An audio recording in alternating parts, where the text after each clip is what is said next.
సమాజ హితవు కోరే నా ఆత్మీయ బంధువులందరికీ వినయపూర్వక నమస్సులు.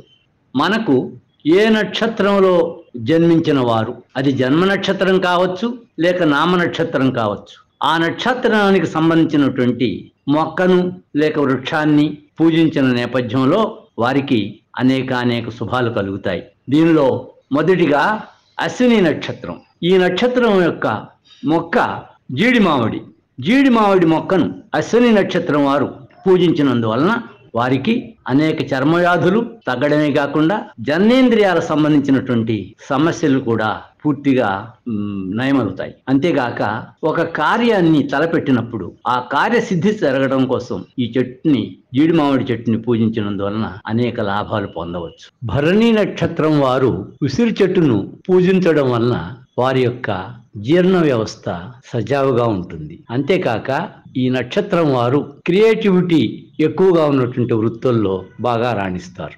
కృత్తికా నక్షత్రం వారు అంజీరా చెట్టును పెంచడం పూజించడం ద్వారా గుండె సంబంధిత వ్యాధులన్నీ నివారణ జరుగుతాయి. చక్కని వాక్చాతుర్యం ఉంటుంది. దాంతోపాటు ఎలాంటి విమర్శలనైనా ఎదుర్కొనేటువంటి శక్తి కూడా వస్తుంది. రోహిణి నక్షత్రం వారు నేరేడు చెట్టును పెంచడం పూజించడం ద్వారా చక్కెర వ్యాధి మరియు నేత్ర సంబంధిత వ్యాధులు నివారించుకోవచ్చు. అంతేకాకుండా వీరు వ్యవసాయం గనక వృత్తిగా స్వీకరిస్తే దానిలో బాగా రాణిస్తారు.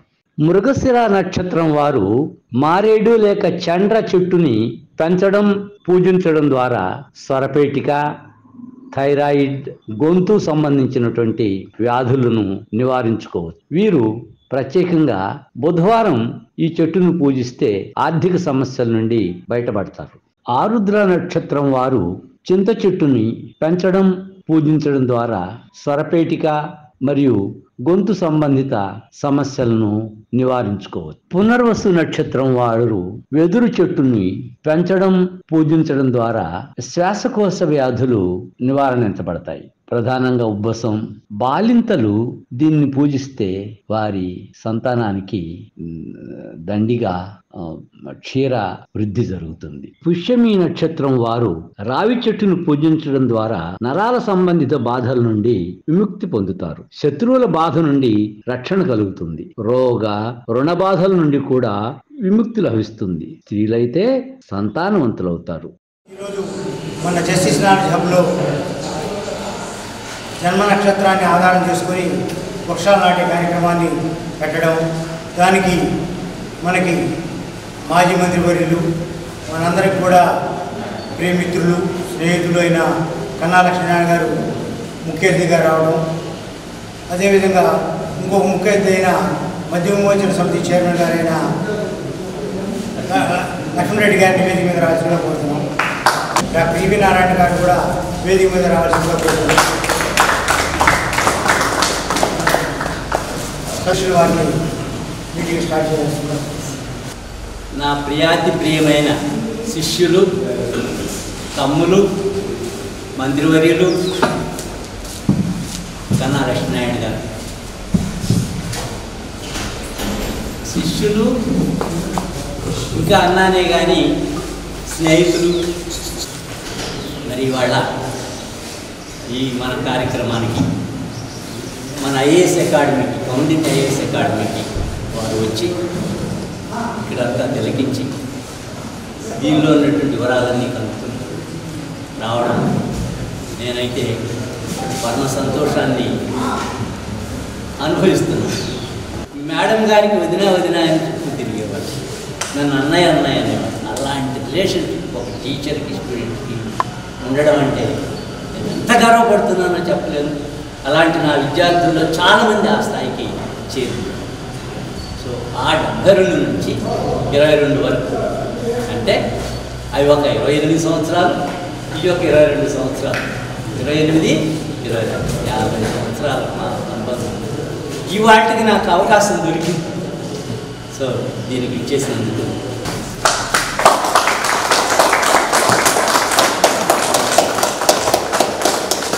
ఇటు మీరు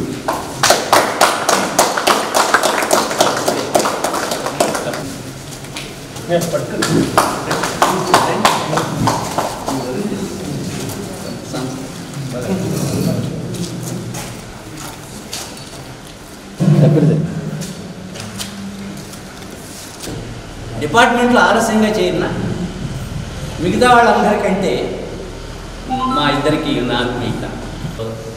లక్ష్మణ్ రెడ్డి గారు అనేక సార్లు ఇక్కడికి వచ్చారు. అనేక సార్లు ఇక్కడికి రావడమే కాకుండా ఇక్కడ ఏదో పరిస్థితుల్లో కాన్ఫరెన్స్ హాల్ ఎట్లయినా సరే కట్టిస్తాను, ఎవరి చేతనైనా సరే అనేది నాకు ప్రామిస్ చేశారు. అలాగే కృష్ణనారాయణ గారు ఇక్కడికి రావడం నాకు ఆనందమే కాకుండా, నేనైతే ఆయన కాకపోయినా ఈ రాజ్యసభ మెంబర్స్ వీళ్ళందరూ ఆయనకు చాలామంది తెలుసు. ఇక్కడ ఒక ఫ్లోర్ వేయిస్తే ఆ ఫ్లోర్ వారి పేరునే పెట్టిస్తారు.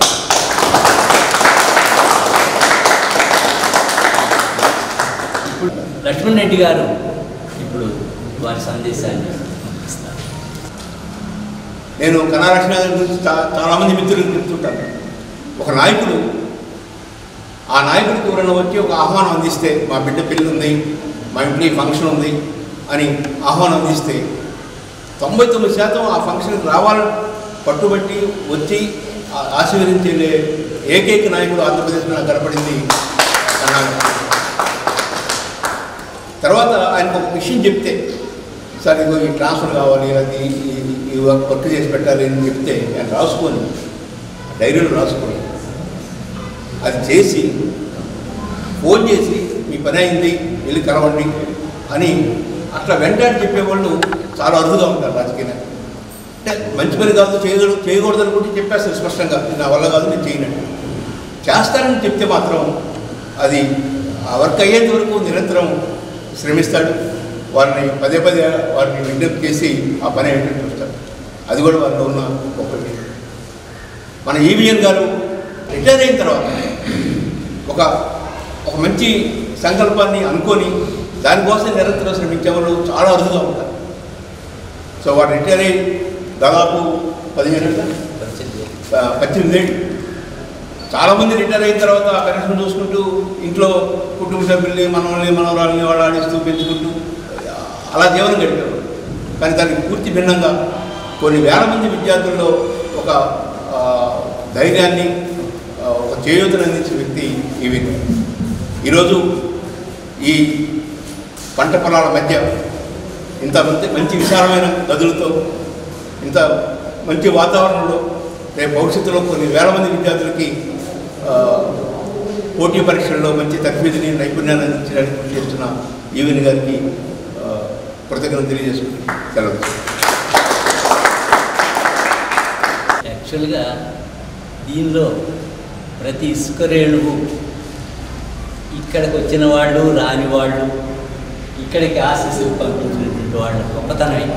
కాకపోతే నన్ను కనుగొట్టుకోమని ఏమించి ఇదిగా వీళ్ళందరినీ అడిగి తీసుకోమని అన్నాను. అందుకని మీరు చెప్పినవన్నీ కూడా వాళ్ళకే చెందుతాయి, మీకు వాళ్ళకి, ఇక్కడ రాని వాళ్ళకే చెందుతాయి. చాలా థ్యాంక్స్. ఇక్కడ ఉద్యోగానికి వచ్చినటువంటి విద్యార్థులు కుల మతాలకు అతీతంగా ఇక్కడ ఇస్తుంది. అదొక్కటే గుర్తించండి. ఒక ఇన్స్టిట్యూషన్ స్టార్ట్ చేసి కుల మతాలకు అతీతంగా ఇద్దామనేటువంటి ఆలోచన అంగీకరించడం, ఈ ఉన్నటువంటి కో-ఫౌండర్స్ కానీ, లేకపోతే తర్వాత గవర్నింగ్ బాడీ మెంబర్స్ కానీ ఆ ఘనతంతా వాళ్ళకే చెందుతుంది మొట్టమొదటి.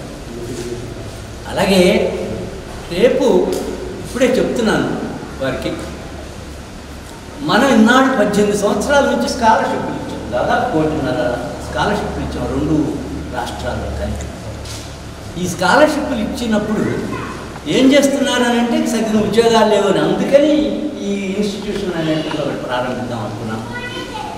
అలాగే ఇప్పటి వరకు విద్య విస్తరించాలి అనేక ప్రాంతాల్లో, కుటుంబాల్లో, ముఖ్యంగా ఈ ఆర్థికంగా వెనుకబడిన కుటుంబాలు కానీ, అలాగే సామాజికంగా మనం వెనుకబడింది లేదని కాన్స్టిట్యూషన్ చెప్పినా అలాంటి కుటుంబాల్లో కానీ తగినటువంటి అవకాశాలు లేవు. అలా ప్రతిభ కలిగి ఒక ఐఏఎస్ విద్యార్థి కనుక మనం పెట్టినటువంటి పరీక్షలో నిలబడి ప్రతిభ కలిగి ఆ రోజు తిండి లేకపోయినా సరే అలాంటి వాళ్ళను మీలాంటి గొప్ప వాళ్ళతోటి స్పాన్సర్ చేయిస్తాము. అలాగే మన స్కాలర్షిప్లు దీంట్లో ఉన్నటువంటి, దీని నుంచి వచ్చేటువంటి స్కాలర్షిప్లు కూడా వాళ్ళ ఇతరులతో పాటు వీళ్ళకు కూడా ఇస్తాం. అది మొట్టమొదటి. స్కాలర్షిప్ అంటే ఎవరికి ఇవ్వాలనేటువంటిది ఏం లేదు మనం కదా. ఫలానా 10కే ఇవ్వాలని లేదుగా 10th టు PhD వరకు ఇచ్చినట్లుగానే అలాగే ఉద్యోగానికి సంబంధించిన కూడా అలాంటి స్కాలర్షిప్ ఇస్తాము.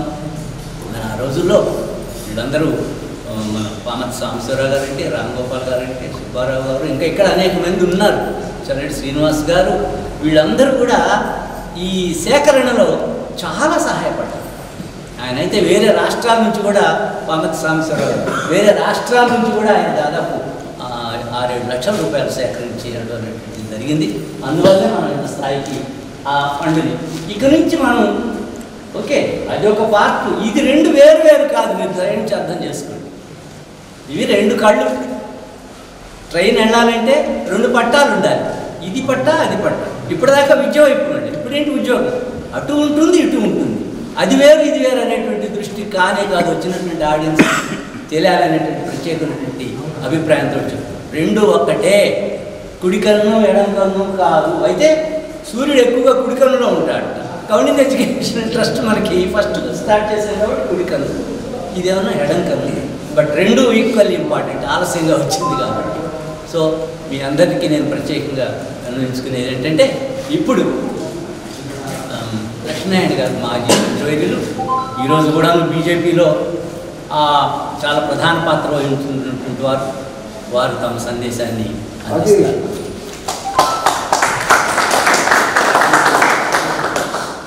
పెద్దలు, గురువు గారు, విద్య నేర్పిన వాళ్ళు గురువు గారు. నేను చదువుకునేటప్పుడు నాకు లెక్చరర్గా కూడా కాకుండా ఒక సొంత బ్రదర్లాగా చూసుకునేవాడు. అందుకే అప్పుడు నేను విద్యార్థి నాయకుడిగా ఉండేవాడిని. ఒక మహాయజ్ఞం, ఇది సామాన్యమైన ప్రాజెక్టు కాదు. నేను తీసుకెళ్ళి మాస్టర్ చూపిస్తూ ఈ మహాయజ్ఞంలో మీరందరూ కూడా పాలు పంచుకున్నందుకు మీరందరూ కూడా ఈ సమాజానికి ఒక గొప్ప సేవ చేయాలనేటువంటి ఒక సంకల్పంతో మరి ఇంత పెద్ద ఇన్స్టిట్యూషన్ మొదలు పెట్టడం అనేటువంటిది ఒక చిన్న విషయం కాదు. మరి ఇంత గొప్ప ఇన్స్టిట్యూషన్ని మరి చెయ్యాలి అని చెప్పేసి సంకల్పం చేపట్టి మరి ఇంతమందిని చేకూర్చి దీంట్లో పాత్రధారులుగా మరి చేసినటువంటి మాస్టర్ కష్టం కూడా చిన్నది కాదు. నాకు తెలుసు అది ఈ రోజుల్లో మరి దాన్ని ఫండ్స్ కలెక్ట్ చేసి ఒక ఆర్గనైజేషన్ నడపడం అని అంటే అది సామాన్యమైనటువంటి విషయం కాదు. అది ఒక టీచింగ్ ప్రొఫెషన్ నుండి వచ్చి మరి ఇంత పెద్దకి రిటైర్ అయిన తర్వాత ఇంత మహత్కార్యాన్ని ఆల్రెడీ కౌండిన్యా ఎడ్యుకేషనల్ ట్రస్ట్ నడుపుతూ దాంట్లో కులాలకి మతాలకి అతీతంగా స్కాలర్షిప్స్ ఇస్తూ మరి ఇవాళ వాళ్ళ భవిష్యత్తు కూడా విద్య ఎంత ప్రధానమైందని అంటే సొసైటీలో గౌరవాన్ని తీసుకొచ్చి పెట్టేటువంటిది మరి విద్య ద్వారానే ఆ గౌరవం పొందేటువంటి అవకాశం ఉంది. ఇవాళ ఒక కలెక్టర్ ఉన్నాడు అని అంటే ఒక శాసనసభ్యుడు కూడా కలెక్టర్ అపాయింట్మెంట్ తీసుకొని కలెక్టర్ దగ్గరికి వెళ్ళి కలవాల్సినటువంటి పరిస్థితి. కోటీశ్వరుడు ఎంత పెద్ద కోటీశ్వరుడు అయినప్పటికీ కూడా మరి కలెక్టర్ని కలవాలి అని అంటే అపాయింట్మెంట్ తీసుకొని కలెక్టర్ని కలిసేటువంటి పరిస్థితి. మరి ఈ గౌరవం ఒక విద్య ద్వారానే సమాజంలో వ్యక్తికి లభ్యమయ్యేటువంటి పరిస్థితి. అటువంటి విద్య ప్రదానం చేయడానికి చాలామందికి కూడా టాలెంట్ ఉండి వాళ్ళ యొక్క ఆర్థిక పరిస్థితుల వల్ల వాళ్ళ టాలెంట్ని సమాజానికి ఉపయోగించుకోలేనటువంటి పరిస్థితి, చాలామంది పాపం డ్రాప్ అవుట్స్ అయినటువంటి పరిస్థితి ఆర్థిక విధానం వల్ల.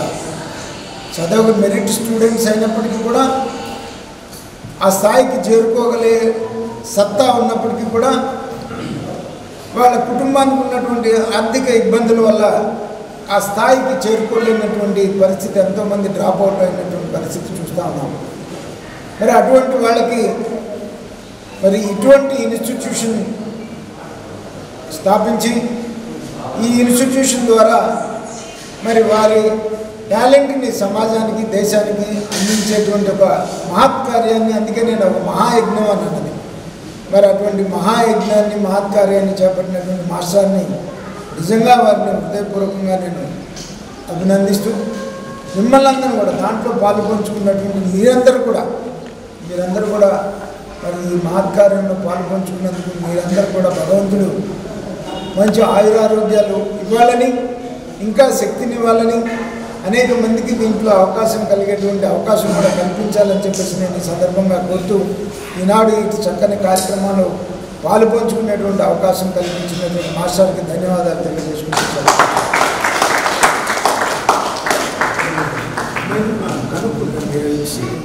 ఆశ్లేష నక్షత్రం వారు సంపంగి వృక్షాన్ని పెంచడం పూజించడం ద్వారా అనేక రకాలైన చర్మ వ్యాధులను అరికట్టుకోవచ్చు. అలాగే వారు ఏ రకపు కష్టాల్లో ఉన్నా ఈ వృక్షాన్ని పూజించడం ద్వారా సమస్యలను ధైర్యంగా ఎదుర్కోగలరు. మఖా నక్షత్రం వారు మర్రి చెట్టును పెంచడం పూజించడం ద్వారా ఎముకల సంబంధిత వ్యాధులన్నీ నయమవుతాయి. అంతేకాకుండా దీన్ని పూజించడం వలన అన్యోన్య దాంపత్యం కొనసాగుతుంది. ఉబ్బా నక్షత్రం వారు మోదుగు చెట్టును పెంచడం పూజించడం ద్వారా సంతానలేమిని అరికట్టవచ్చు. అంతేగాక వీరు ఏ పని కూడాను త్వరపడి సమస్యలను సంతోషకరమైనటువంటి జీవితాన్ని గడుపుతారు.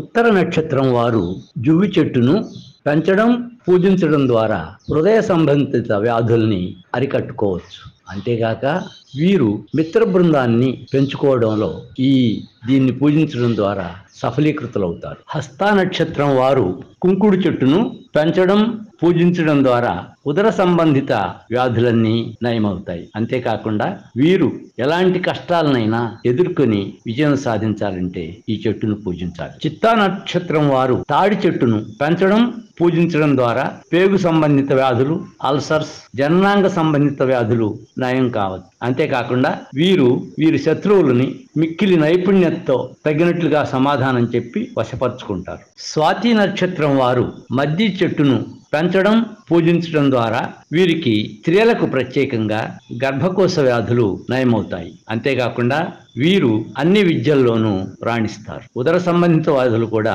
దీంతో తగ్గుతాయి. విశాఖ నక్షత్రం వారు వెలగ చెట్టును పెంచడం పూజించడం ద్వారా జీర్ణ సంబంధిత వ్యాధులన్నీ నయమవుతాయి. అంతేకాకుండా వీరు వృత్తిలో చాలా బాగా రాణిస్తారు. అనురాధ నక్షత్రం వారు పొగడ చెట్టును పెంచడం పూజించడం ద్వారా లివర్ సంబంధిత వ్యాధులు నయమవుతాయి. అంతేకాకుండా వీరికి స్వాభావికంగా పరోపకారహితులు, అందువలన అనేక మంది స్నేహితులను సంపాదించుకుంటారు. జ్యేష్ఠ నక్షత్రం వారు విష్టి లేక కొబ్బరి చెట్టును పెంచడం పూజించడం ద్వారా కాళ్ళు చేతులు సంబంధించినటువంటి సమస్యలు, అలాగే వాత పిత్త కఫ సంబంధించినటువంటి వ్యాధులు నయమవుతాయి. వీరు కూడా చిన్నప్పటి నుంచి బరువు బాధ్యతల్ని సక్రమంగా నిర్వర్తిస్తారు. మూలా నక్షత్రం వారు వేగు చెట్టును పెంచడం పూజించడం ద్వారా దంత సంబంధిత వ్యాధులు, కొలెస్ట్రాల్, మధుమేహం మొదలైనవి నయమవుతాయి. అంతేకాకుండా వీరు స్వాభావికంగా మిక్కిలి ఉన్నతమైనటువంటి వ్యక్తిత్వం కలిగి ఉంటారు. పూర్వాషాఢ నక్షత్రం వారు నిమ్మ చెట్టును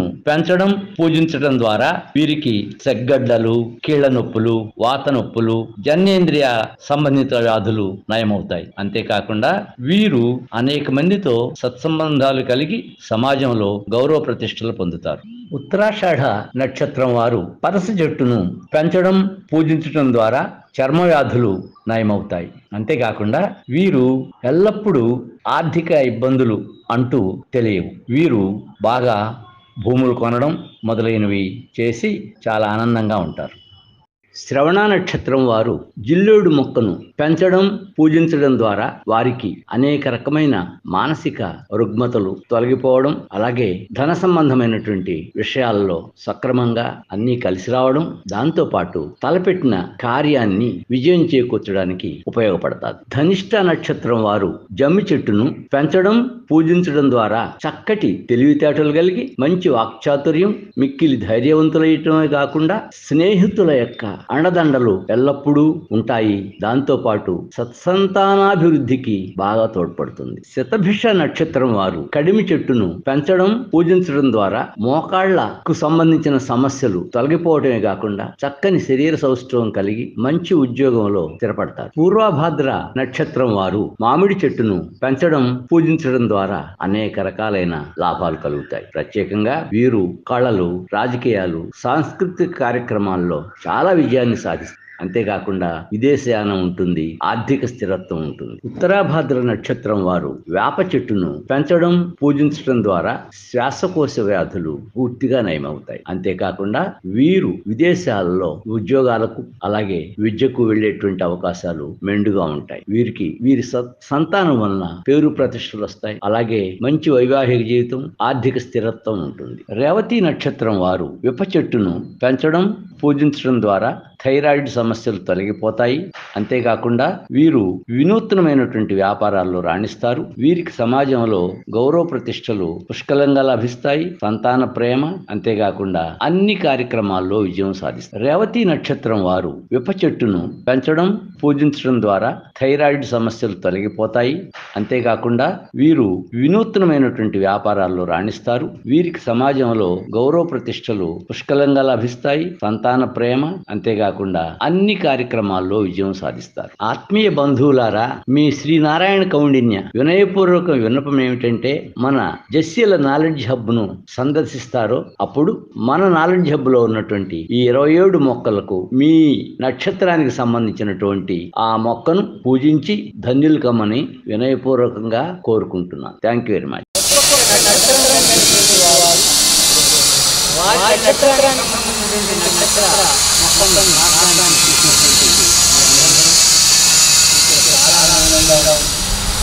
ఆహ్లాదకరంగా